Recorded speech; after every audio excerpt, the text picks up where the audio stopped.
بینظیر بھٹو اسلامی دنیا کی پہلی خاتون وزیر اعظم، دنیا بھر میں جن کا ایک نام اور مقام تھا، ایک بڑی لیڈر جن کی پوری زندگی سیاسی سختیوں سے لڑتے ہوئے گزری، ان کے اچانک قتل اور وہ بھی ان کے حامیوں اور ساتھیوں کے درمیان، ان کے چاہنے والے اس وقت شوق میں تھے۔ لیکن ہوا کیا تھا؟ جب میں نے اس پر کام شروع کیا تو بہت سارے حیران کن حقائق سامنے آتے چلے گئے۔ اچھا، آپ یہ دیکھیں کہ پاکستان میں یہ بات عام ہے کہ لوگ بینظیر بھٹو کے قتل کا قصوروار ان کے شوہر آصف علی زرداری صاحب کو ٹھہراتے ہیں۔ یہ الزام لگنے کی وجہ یہ ہے کہ بینظیر بھٹو کے قتل کا سب سے زیادہ فائدہ انہیں ہوا کیونکہ وہ ملک کے صدر بن گئے تھے، لیکن ان الزامات لگانے والوں نے آج تک ایسا کوئی بھی قابل قبول ثبوت پیش نہیں کیا جو آصف علی زرداری کا ان کی بیوی کے قتل میں ملوث ہونے کے الزام کو ثابت کر سکے۔ آصف علی زرداری نے خود بھی ان الزامات کی سختی سے ہمیشہ ہی تردید کی ہے۔ آصف علی زرداری پر ایک اور الزام یہ بھی ہے کہ انہوں نے اپنے دور صدارت میں مکمل طاقت رکھنے کے باوجود اپنی بیوی کے قاتلوں کی تلاش میں ناکامی ہی کا منہ دیکھا۔ میڈیا کی ایک رپورٹ کے مطابق متعدد خفیہ دستاویزات جو میڈیا نے خاص طور پہ بی بی سی کے حوالے سے کہ ان کا دعویٰ کہ انہوں نے حاصل کی، وہ یہ کہتے ہیں کہ اس سارے معاملے سے یہ ظاہر ہوتا ہے کہ پولیس کی جانب سے کی گئی تفتیش اتنی خراب طریقے سے کی گئی تھی کہ ایسا لگتا تھا کہ پولیس والے نچلے درجے کے کارکنان کی گرفتاری کے اصل سرغنہ یا ان کے گروہ کو ڈھونڈنا ہی نہیں چاہتے کہ پیچھے اس سارے واقعے کے کون لوگ تھے۔ پولیس کی تفتیش میں جو کوتاہیاں تھیں وہ اگر آپ جائزہ لیں 18 اکتوبر 2007 میں جو ان پر قاتلانہ حملہ ہوا تھا اس پہ بھی کافی زیادہ عیاں ہو جاتی ہے۔ اس واقعے میں دو خودکش بمباروں نے بینظیر بھٹو کے کراچی ایئرپورٹ سے شہر آنے والے قافلے پر حملہ کیا جس میں 150 سے زائد افراد ہلاک ہوئے، اور یہ پاکستان میں ہونے والی دہشت گردی کے واقعات میں سے بڑے واقعات میں سے ایک شمار کیا جاتا ہے۔ پولیس کے اس حملے میں تفتیش اتنی نیم دلی سے کی گئی تھی کہ خودکش بمباروں کی کبھی بھی شناخت نہیں ہو سکی۔ اس تفتیش کے سربراہ سعود مرزا نے کہا تھا کہ ایک شخص کی انہوں نے اس کے چہرے کے مخصوص نقوش سے شناخت بھی کی تھی، وہ کراچی میں رہائش پذیر افریقی برادری سے تعلق رکھتا تھا۔ خودکش بمباروں کی شناخت کے حصول میں یہ ایک اہم اطلاع تھی، کبھی بھی عام عوام کے سامنے اسے پیش ہی نہیں کیا گیا۔ سابق صدر جو ابھی بھی صدر ہیں آصف علی زرداری، اس وقت بھی صدر تھے، وہ پولیس پر کی جانے والی تنقید کے جواب میں اس وقت کہتے تھے کہ انہوں نے اسکاٹ لینڈ یارڈ سے اپنی بیوی کے قتل کی تفتیش کی مدد لی تھی اور ساتھ ساتھ اقوام متحدہ سے تفتیشی کمیشن بھی بنوایا تھا جس نے بینظیر بھٹو کے قتل اور اس کے پہلے کے حالات اور عوامل کا جائزہ لیا تھا۔ لیکن اس انکوائری کمیشن کی جانب سے کہا گیا کہ تفتیش کے دوران ان کی راہ میں بار بار روڑے اٹکائے گئے اور یہ رکاوٹیں صرف اسٹیبلشمنٹ کی جانب سے نہیں بلکہ صدر زرداری کے وزراء کی جانب سے بھی کھڑی کی گئی۔ انکوائری کمیشن کے سربراہ ہیرالڈ منوز نے بتایا کہ اسٹیبلشمنٹ سے تعلق رکھنے والے بہت سے افراد تھے جن سے ہمیں انٹرویو کرنا تھا لیکن انہوں نے انکار کر دیا۔ ہیرالڈو منوز کہتے ہیں کہ منع کرنے والوں میں اسٹیبلشمنٹ اہلکار اور سیاستدان دونوں ہی شامل تھے۔ انہوں نے مزید بتایا کہ تفتیش میں پیش قدمی ہونے کے باوجود حکومت کی جانب سے ان کو فراہم کیا ہوا حفاظتی مکان بھی واپس لے لیا گیا اور ان کی حفاظت پر معمول سیکورٹی اہلکاروں کو بھی ڈیوٹی سے ہٹا دے گا۔ اس بات میں قطعی طور پر کوئی شک نہیں ہے کہ بینظیر بھٹو کے قتل کے عوامل ڈھونڈنے کے عمل کو روکا گیا۔ 2007 میں پاکستان کے صدر اور فوجی عامر سابق جنرل پرویز مشرف نے 10 سال بعد دیے جانے والے ایک انٹرویو میں اس بات کا اعتراف کیا کہ شاید ملک کی اسٹیبلشمنٹ بینظیر بھٹو کے قتل میں ملوث تھی۔ جب ان سے پوچھا گیا کہ کیا اسٹیبلشمنٹ میں موجود سرکش عناصر کا پاکستانی طالبان سے بینظیر بھٹو کے قتل کی منصوبہ بندی کے حوالے سے تعلق تھا تو انہوں نے جواب دیا شاید، ہاں بالکل، کیونکہ ہمارا معاشرہ مذہبی طور پر بٹا ہوا ہے اور پرویز مشرف کے مطابق ان عناصر کی موجودگی شاید بینظیر بھٹو کی موت کا سبب بنی ہو۔ پاکستان کے سابق سربراہ کی زبان سے نکلا ہوا یہ فکرہ کافی تعجب انگیز ہے۔ عمومی طور پر پاکستان میں فوجی رہنما شدت پسند جہادی حملوں میں ریاست کے ملوث ہونے کے الزام کو قطعاً غلط قرار دیتے ہیں۔ یہ پوچھنے پر کہ کیا انہیں ریاست کے شرپسند عناصر کے اس حملے میں ملوث ہونے کے بارے میں کوئی مخصوص معلومات تھی تو پرویز مشرف نے جواب دیا میرے پاس کوئی حقائق تو موجود نہیں ہے لیکن میرے خیال میں میرا اندازہ کافی حد تک درست ہے۔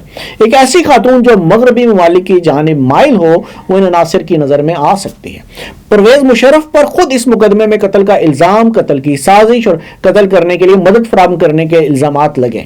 سرکاری وکلا کے مطابق پرویز مشرف نے 25 سپتمبر کو بینظیر بھٹو کو فون کیا جب وہ نیو یارک میں تھی اور اپنی 8 سالہ ملک بدری ختم کرنے سے 3 ہفتے دور تھی۔ بینظیر بھٹو کے طویل عرصے سے قریبی رفیق مارک سیگل اور صحافی ران سسٹن نے دونوں نے بتایا کہ وہ اس فون کال کے وقت بینظیر بھٹو کے ساتھ موجود تھے۔ مارک سیگل کہتے ہیں کہ فون کال ختم ہونے کے فوراً بعد بینظیر بھٹو نے کہا اس نے مجھے دھمکی دی ہے، اس نے کہا ہے کہ واپس مت آؤ، اس نے مجھے خبردار کیا کہ واپس مت آنا۔ اس نے کہا کہ میرے پاس واپس آنے کے بعد اگر مجھے کچھ ہوا تو وہ اس کے ذمہ دار نہیں ہوگا، اور وہ مزید کہا کہ میری زندگی کی سلامتی اور سیکیورٹی پرویز مشرف سے میرے تعلق پر منحصر ہے۔ دوسری جانب پرویز مشرف سختی سے ایسی کسی بھی کال کرنے کی تردید کرتے ہیں اور کہتے ہیں کہ انہوں نے بینظیر بھٹو کے قتل کے اقدامات جاری نہیں کیے۔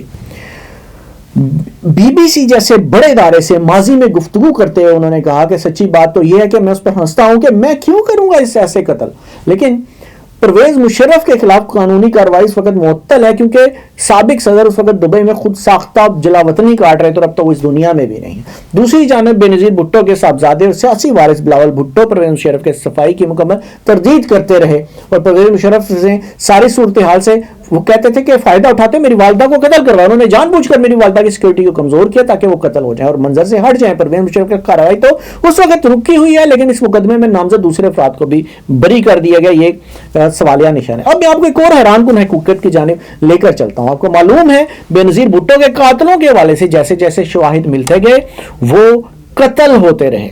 سوچیں ذرا، میں آپ کو ایک بی بی سی اور دوسرے دیگر میڈیا پر چلنے والی ایک رپورٹ کے حوالے سے بتاتا ہوں۔ اس رپورٹ کے مطابق یہ ثبوت ملا کہ دو افراد جنہوں نے بلاول کو بینظیر بھٹو تک پہنچنے میں مدد کی تھی انہیں 15 جنوری کو ایک چوکی پر مار دیا گیا۔ 2008 میں زرداری حکومت کے ایک اعلیٰ عہدیدار نے نام میڈیا کو نہ بتانے کی شرط پر کہا کہ وہ یہ سمجھتے ہیں کہ ان دونوں کا قتل انکاؤنٹر تھا جو کہ پاکستان میں ماورائے عدالت قتل کا عام نام ہے۔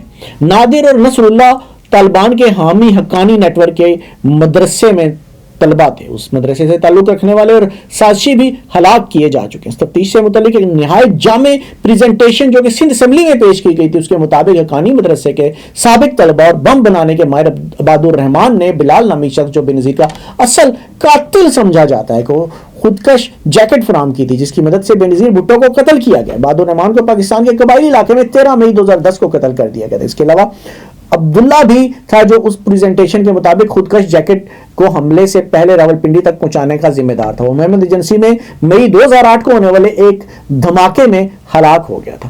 بینظیر بھٹو قتل کیس سے منسلک اموات میں سے ایک انتہائی اہم موت خالد شہنشاہ کی تھی جو کہ سابق وزیر اعظم کے سیکورٹی گارڈز میں سے ایک تھا۔